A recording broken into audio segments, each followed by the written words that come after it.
Ճշգրտում ուղղակի այստեղ հնչեց միտք, որ պարոն Միրզոյանը ասել է, որ Հայաստանը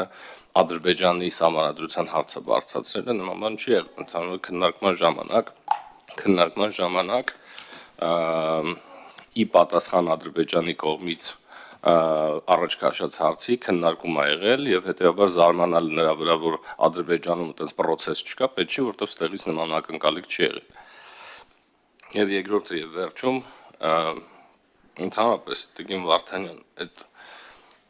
պաթոսը թարգեք իսկապես այդ նոյեմբերի 9-ը ձեր բանի օրը չէ, չգիտեմ ինչ։ Այդ ես խնդրում եմ, այդ պարոն Միրզոյանը նոյեմբերի 9-ը ընդհանրապես չի ասել։ Այդ դատան չի հնչել, դուք վերեցիք ինչ որ նոյեմբերի 9-ը բա։ Հա չէ, խնդրում եմ, էլի հոգնածրել է այդ արդեն հանրությանը մեր։ Հավանիչ տեսանյութը եւ բաժանորդագրվիչ նորությունները բաց չթողնելու համար